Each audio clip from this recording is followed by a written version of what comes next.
సమరం న్యూస్ ఛానల్కు స్వాగతం.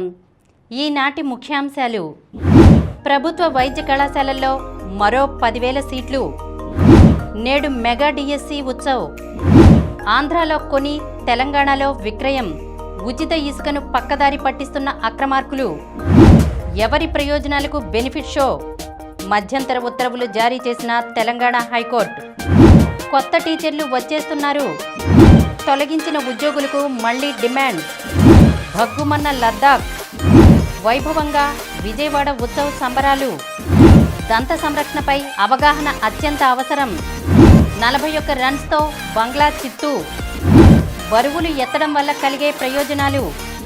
ఈరోజు వార్తలను చూద్దాం. ప్రభుత్వ వైద్య కళాశాలల్లో మరో 10,000 సీట్లు.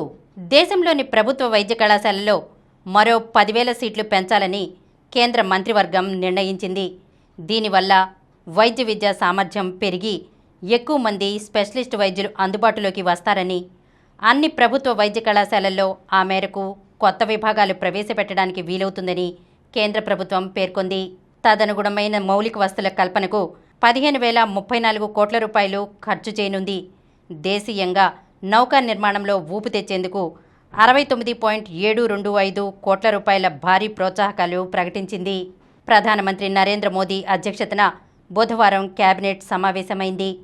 94,916 కోట్ల రూపాయల విలువైన అంశాలపై కీలక నిర్ణయాలు తీసుకుంది.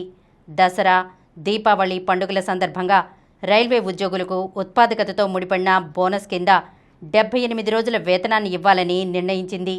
దేశంలోని అన్ని జాతీయ ప్రాధాన్య విద్యాసంస్థలు, యూనివర్సిటీల్లో పరిశోధన, అభివృద్ధిని ప్రోత్సహించడానికి 2,277 కోట్ల రూపాయలు ఖర్చు చేయనున్నట్లు ప్రకటించింది. నేడు mega DSC Utsav. Mega DSC ద్వారా ఎంపికైన 15,941 మంది అభ్యర్థులకు ఈరోజు అమరావతిలో నియామక ఉత్తర్వులు అందిస్తామని విద్యా, ఐటీ శాఖల మంత్రి నారా లోకేష్ చెప్పారు. కూటమి ప్రభుత్వం అధికారంలోకి వచ్చాక ముఖ్యమంత్రి తొలి సంతకం మెగా డిఎస్సిపైనే చేశారని, అందుకే ఇది ప్రభుత్వ తొలి విజయమని వివరించారు. బుధవారం ఆయన శాసనసభలో మాట్లాడుతూ, ముఖ్యమంత్రి చంద్రబాబు, ఉప ముఖ్యమంత్రి పవన్ కళ్యాణ్ నాయకత్వంలో ఈ కార్యక్రమం నిర్వహిస్తున్నాం. ఉద్యోగం పొందిన వారితో పాటు ఆ కుటుంబం నుంచి మరొకరు కలిసి మొత్తం 32,000 మంది పాల్గొంటారు. ప్రతి జిల్లాకు ఒక జోన్ ఏర్పాటు చేస్తున్నాం.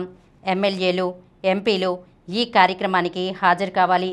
కొత్తగా ఉద్యోగాల్లో చేరుతున్న మీ ప్రాంతాల్లోని ఉపాధ్యాయులతో అనుసంధానమయ్యేందుకు ఇది మంచి అవకాశం అని చెప్పారు. ఆంధ్రాలో కొని తెలంగాణలో విక్రయం, ఉచిత ఇసుకను ప్రక్కదారి పట్టిస్తున్న అక్రమార్కులు, నిర్మాణ రంగంలో వేగం పెంచడం, కార్మికులకు మేలు చేయవచ్చనే లక్ష్యాలతో రాష్ట్ర ప్రభుత్వం ఉచిత ఇసుక పథకాన్ని ప్రతిష్టాత్మకంగా అమలు చేస్తోంది. దీనిని కొందరు అక్రమార్కులు అనుకూలంగా మలుచుకుని తెలంగాణకు ఎగుమతి చేస్తూ కోట్ల రూపాయలు ఆర్జిస్తున్నారు. ఈ దందాపై ఉభయ గోదావరి జిల్లాల అధికారులు సమగ్ర విచారణ చేస్తే పాత్రధారుల బండారం బయటపడే అవకాశం ఉంది. ఎవరి ప్రయోజనాలకు బెనిఫిట్ షో, మధ్యంతర ఉత్తర్వులు జారీ చేసిన తెలంగాణ హైకోర్టు. కొత్త సినిమాలకు బెనిఫిట్ షోలను ఎవరి ప్రయోజనాల కోసం ప్రదర్శిస్తున్నారు? ఈ షోలతో వచ్చిన సొమ్మును అనాథలకు ఆసరాగా వినియోగిస్తున్నారా అని తెలంగాణ హైకోర్టు వ్యాఖ్యానించింది. కేవలం ఎగ్జిబిటర్లకు లాభాలు చేకూర్చడానికి వీటికి అనుమతిస్తారా? ఇందుకోసం సొంత నిబంధనలనే ఉల్లంఘిస్తారా అంటూ తెలంగాణ ప్రభుత్వాన్ని ప్రశ్నించింది. ఏపీ ఉప ముఖ్యమంత్రి పవన్ కళ్యాణ్ నటించిన ఓజీ సినిమా బెనిఫిట్ షోకు టికెట్ ధరలను పెంచుకోవడానికి అనుమతిస్తూ హోంశాఖ ముఖ్య కార్యదర్శి జారీ చేసిన మెమో అమలును నిలిపివేస్తూ బుధవారం హైకోర్టు ఉత్తర్వులు జారీ చేసింది. ప్రతివాదులైన హోంశాఖ ముఖ్య కార్యదర్శి, నగర పోలీస్ కమిషనర్లతో పాటు డివివి ఎంటర్టైన్మెంట్స్కు నోటీసులు జారీ చేసింది. కౌంటర్లు దాఖలు చేయాలని ఆదేశిస్తూ విచారణను అక్టోబర్ 9కి వాయిదా వేసింది.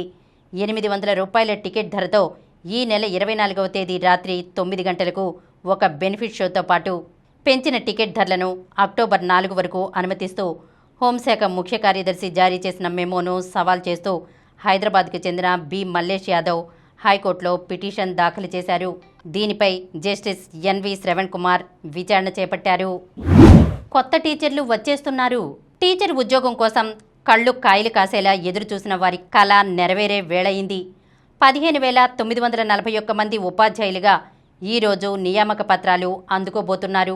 ఇటీవల మెగా డిఎస్సి ఫలితాలు ప్రకటించిన ప్రభుత్వం ఎంపికైన వారందరికీ అమరావతిలో అపాయింట్మెంట్ ఆర్డర్లు అందజేయనుంది. అతి త్వరలోనే వీరంతా ప్రభుత్వ బడుల్లో ఉపాధ్యాయ వృత్తి చేపట్టబోతున్నారు. దీనికోసం అమరావతిలో సచివాలయం పక్కనే భారీగా ఏర్పాట్లు చేశారు. ముఖ్యమంత్రి చంద్రబాబు, ఉప ముఖ్యమంత్రి పవన్ కళ్యాణ్, విద్యాశాఖ మంత్రి నారా లోకేష్ చేతుల మీదుగా నియామక పత్రాల పంపిణీ జరుగుతుంది. సబ్జెక్టుల వారీగా రాష్ట్ర స్థాయిలో టాపర్లుగా నిలిచిన 16 మంది సహా 22 మందికి నియామక పత్రాలు అందజేస్తారు. తొలగించిన ఉద్యోగులకు మళ్లీ డిమాండ్. ఒకరి సంక్షోభం మరొకరికి అవకాశం. ఇది ప్రకృతి చేసే న్యాయం. H1B వీసా ఫీజు పెంపు విషయంలోనూ ఇదే జరగబోతోంది. టెక్ కంపెనీలకు పెనుభారంగా మారనున్న ఈ నిర్ణయం ఇప్పటికే ఆ వీసాను కలిగి ఉండి ఉద్యోగాలు పోగొట్టుకున్న వారికి వరంగా మారనుంది. అదెలా అంటే, కృత్రిమ మేధ అందుబాటులోకి రావడంతో వ్యయ నియంత్రణలో భాగంగా ఒరాకిల్, ఇంటెల్, మైక్రోసాఫ్ట్, AWS తదితర టెక్ దిగ్గజ సంస్థలు ఇటీవల కాలంలో చాలామంది ఉద్యోగులను తొలగించిన సంగతి తెలిసిందే. కొత్త వీసా దరఖాస్తులకు $1,00,000 ఫీజు చెల్లించడం కన్నా తీసేసిన పాత ఉద్యోగులనే మళ్లీ కొలువుల్లోకి తీసుకుందామనే నిర్ణయానికి ఆయా కంపెనీలు వస్తున్నాయి. గణాంకాలు చూస్తే 2025 జనవరి నుంచి ఇప్పటిదాకా టెక్ కంపెనీలు 1,44,926 మందిని తొలగించాయి. వ్యయ నియంత్రణ పేరుతోనో కృత్రిమ మేధ కారణంగానో 2024లో తొలగించిన ఉద్యోగుల సంఖ్య ఏకంగా 2,38,461 కావడం గమనార్హం. H1B వీసా కలిగి ఉండి ఇలా కంపెనీల నిర్ణయాల కారణంగా ఉద్యోగాలు కోల్పోయిన వారికి ఆ వీసా స్టేటస్ 60 రోజుల పాటు యాక్టివ్గానే ఉంటుంది. ఆలోగా వారు వేరే కంపెనీల్లో ఉద్యోగాలు చూసుకోవడానికే ఆ వెసులుబాటు. అలా ఇటీవల కాలంలో ఉద్యోగాన్ని కోల్పోయిన వారిలో చాలామందికి తమ వద్ద చేరాలంటూ త్వరలోనే కంపెనీల నుంచి ఫోన్ కాల్స్ వచ్చే అవకాశం ఉందని అమెరికాలోని immigration law firm Chugh LLC న్యాయవాది నవనీత్ ఎన్చెగ్ తెలిపారు. వారికి H1B వీసా ఉన్నందున మళ్లీ లాటరీలోకి వెళ్లాల్సిన అవసరం ఉండదు. సాధారణ ట్రాన్స్ఫర్ పిటిషన్ ద్వారా తమ కంపెనీలోకి తీసుకోవచ్చు. ఇన్ని ప్రయోజనాలు ఉండడంతో కంపెనీల దృష్టి అలాంటి ఉద్యోగులపై పడింది. భగ్గుమన్న లద్దాఖ్లో ఆందోళనకారులు రెచ్చిపోయారు. కేంద్రపాలిత ప్రాంతమైన లద్దాఖ్కు రాష్ట్ర హోదా కల్పించడంతో పాటు 6వ షెడ్యూల్లో చేర్చాలన్న డిమాండ్లతో ప్రారంభించిన నిరసనలు హింసాత్మకంగా మారాయి. బుధవారం లేహ్ నగరంలో ఆందోళనకారులు విధ్వంసం సృష్టించారు. స్థానిక బీజేపీ కార్యాలయానికి నిప్పు పెట్టారు. పోలీసులతోనూ ఘర్షణకు దిగారు. వారిపై రాళ్లు రువ్వారు. దీంతో ఆందోళనకారులను చెదరగొట్టేందుకు పోలీసులు బాష్పవాయువును ప్రయోగించారు. లాఠీచార్జి చేశారు. ఈ హింసాత్మక ఘటనల్లో 4 మరణించగా 22 మంది పోలీసులు సహా 70 మందికి పైగా గాయపడినట్లు అధికారులు తెలిపారు. నిరసనలు హింసగా మారడంతో కేంద్ర ప్రభుత్వం లేహ్లో ఆంక్షలు విధించింది. నిరసనలు ఎక్కువ మంది గుమికూడడంపై తక్షణమే నిషేధం విధిస్తున్నట్లు ప్రకటించింది. వైభవంగా విజయవాడ ఉత్సవ సంబరాలు. సంగీతం, నృత్యం, శాస్త్రీయ ప్రదర్శనలతో కళాకారుల ప్రతిభకు పున్నమి ఘాట్ వేదికగా మారింది. సినీ గాయని గీతామాధురి పలు గీతాలను ఆలపించి ప్రేక్షకుల్లో ఉత్సాహాన్ని నింపారు. మెలోడీ నుంచి మాస్ బీట్ల వరకు పాటలతో ప్రేక్షకులను ఉర్రూతలూగించారు. విజయవాడ ఉత్సవ్ 2025లో భాగంగా బుధవారం 3వ రోజు కార్యక్రమాలు అద్భుతంగా సాగాయి. ఆద్యంతం యువతలో జోష్ నింపాయి. శ్రవ్య మానస బృందం చేసిన నృత్యం ఆకట్టుకుంది. పున్నమి ఘాట్ వద్ద వేలాది డ్రోన్లతో చేసిన షో ప్రేక్షకులను మైమరిపించింది. కళాకారిణి దీప్తి, ఆమె బృందం మహాభారతంలోని కీలక ఘట్టాలను అద్భుతంగా ప్రదర్శించారు. విజయవాడ ఉత్సవ్ కళా మహోత్సవంగా మారింది. సత్యనారాయణపురంలోని సంగీత కళాశాల, తుమ్మలపల్లి కళాక్షేత్రం, పున్నమి ఘాట్ కళావేదికలు నిండైన సాంస్కృతిక కార్యక్రమాలతో ప్రేక్షక లోకానికి కనువిందు చేశాయి. సంగీత కళాశాలలో నగరానికి చెందిన జి నీలవేణి కథక్ నృత్యంతో అలరించింది. దంత సంరక్షణపై అవగాహన అత్యంత అవసరం. ఆరోగ్యకరమైన దంతాలు వ్యక్తి సౌందర్యానికి, ఆరోగ్యానికి ఎంతో అవసరం. దంత సంరక్షణపై సరైన అవగాహన లేక దంత సమస్యలను ఎదుర్కొంటూ పలు ఆరోగ్య సమస్యలకు గురి అవుతున్నారు. ప్రతి ఒక్కరికి చిన్నప్పటి నుండే దంత సంరక్షణపై అవగాహన అత్యంత అవసరమని ప్రముఖ దంత వైద్యులు డాక్టర్ కె వరుణ్ రెడ్డి పేర్కొన్నారు. వాసవ్య నర్సింగ్ హోంలో డాక్టర్ సమరం అధ్యక్షతన మంగళవారం జరిగిన ఆరోగ్య సదస్సులో ఆయన దంత సంరక్షణ అంశంపై ప్రసంగించారు. ఆయన మాట్లాడుతూ నోటి పరిశుభ్రత లోపిస్తే శారీరక ఆరోగ్యం, మానసిక ఆరోగ్యం రెండూ దెబ్బతింటాయన్నారు. 2 పూటల పళ్ళని టూత్బ్రష్తో తోముకోవడం అత్యవసరం అన్నారు. అలాగే ఏదైనా చిరుతిండి తిన్నా ప్రతిసారి నోరు నీటితో బాగా పుక్కిలించి ఉమ్మాలన్నారు. పళ్ల సందున ఏదైనా ఇరుక్కున్నట్లయితే వెంటనే తొలగించుకోవాలన్నారు. దంతాలపై ఏమాత్రం జిగురుగా ఉన్నా క్లీన్ చేసుకోకపోతే దంతాలు, చిగుళ్ళు వ్యాధిగ్రస్తమవుతాయన్నారు. దంతాలని పరిశుభ్రంగా ఉంచుకోకపోతే పిప్పిపళ్ళు తయారవుతాయన్నారు. దంత పరిశుభ్రత గురించి శ్రద్ధ తీసుకోకపోతే గారపళ్ళు తయారవుతాయన్నారు. దాంతో చిగుళ్ళు వాచడం, రక్తం కారడం ఉంటాయన్నారు. పళ్ళు ఏమాత్రం గారపట్టినా క్లీన్ చేయించుకోవాలన్నారు. అతి పుల్లగాను, తీపిగా ఉండే పానీయాలు సేవించడం, ధూమపానం చేయడం, కిళ్ళీలు నమలడం దంత సమస్యలకు దారితీస్తాయన్నారు. దంతాల ఆరోగ్యానికి పౌష్టికాహారం తీసుకోవాలన్నారు.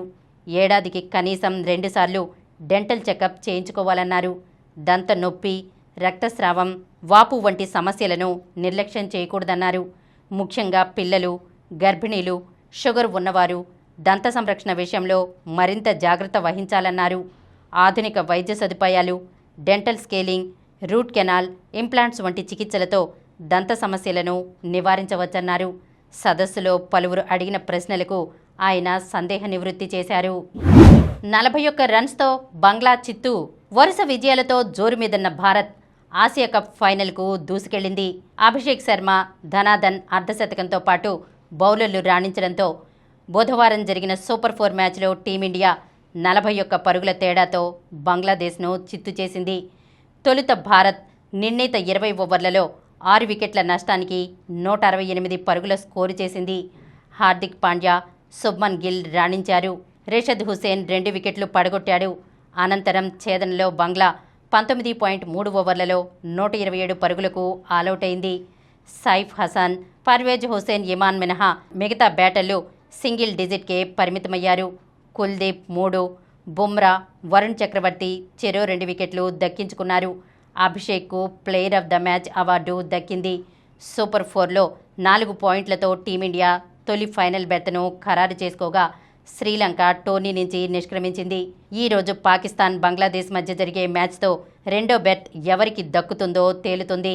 లిట్టన్ దాస్ వెన్నునొప్పితో బాధపడుతుండటంతో జాకిర్ అలీ బంగ్లా తాత్కాలిక కెప్టెన్గా వ్యవహరించారు. బరువులు ఎత్తడం వల్ల కలిగే ప్రయోజనాలు. ప్రీమెన్స్ట్రువల్ సిండ్రోమ్, భావోద్వేగాల్లో హెచ్చుతగ్గులు, మొండి కొవ్వులు హార్మోన్ల అవకతవకల ప్రధాన లక్షణాలు. ఇలా హెచ్చుతగ్గులకు లోనయ్యే హార్మోన్లను గాడిలో పెట్టాలంటే మహిళలు తప్పనిసరిగా స్ట్రెంగ్త్ ట్రైనింగ్ వ్యాయామాలు చేయాలి. స్ట్రెంగ్త్ ట్రైనింగ్ కేవలం కండరాల వ్యాయామం మాత్రమే కాదు. Oestrogen, progesterone, insulin, cortisol, testosterone హార్మోన్ల క్రమబద్ధీకరణకు ఈ వ్యాయామం అవసరం. బరువులు ఎత్తడం హార్మోన్ చికిత్సతో సమానం. బరువులు ఎత్తడం వల్ల శరీరంలో అదనపు ఈస్ట్రోజన్ తగ్గడంతో పాటు ప్రొజెస్ట్రాన్ సహజసిద్ధంగా పెరుగుతుంది. ఫలితంగా నెలసరి నొప్పులు, భావోద్వేగాల్లో హెచ్చుతగ్గులు అదుపులోకి వచ్చి నెలసరి కూడా గాడిలో పడుతుంది. అలాగే బరువులెత్తే వ్యాయామాలతో కండరాలు బలపడి గ్లూకోజ్ను నిల్వ ఉంచుకునే సామర్థ్యం మెరుగుపడి రక్తంలో చక్కెర స్థాయి అదుపులో ఉంటుంది. ఇలాంటి ఇన్సులిన్ సంతులనం శక్తిని అందిస్తుంది. మెదడు పనితీరును మెరుగుపరుస్తుంది. అండాల విడుదలను క్రమబద్ధం చేస్తుంది.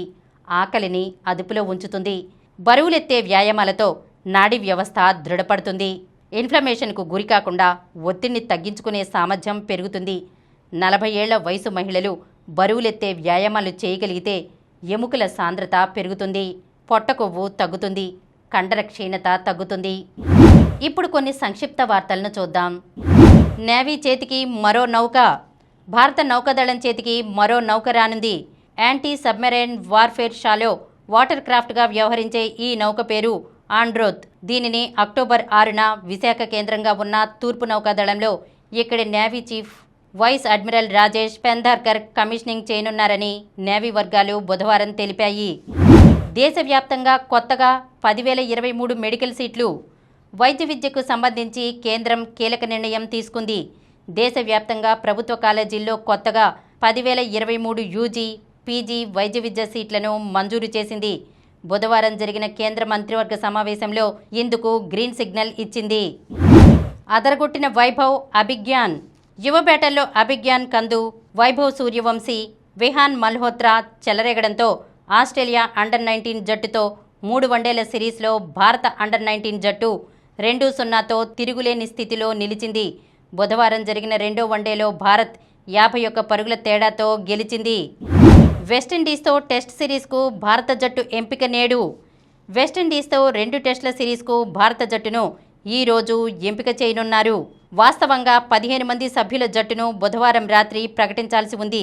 కానీ అనివార్య కారణాల వల్ల వాయిదా పడినట్లు బీసీసీఐ తెలిపింది.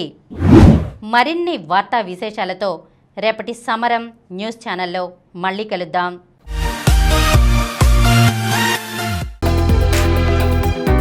ప్రతిరోజు వార్తా విశేషాల కోసం అనతి కాలంలోనే 20 కోట్లకు పైగా వ్యూస్ సాధించిన సమరం ఛానల్ సమర్పించు సమరం న్యూస్ ఛానల్కు సబ్స్క్రైబ్ చేయండి, లైక్ చేయండి, మీ ఫ్రెండ్స్కి షేర్ చేయండి. అలాగే ప్రక్కనున్న గంట సింబల్ని ప్రెస్ చేయడం మర్చిపోకండి.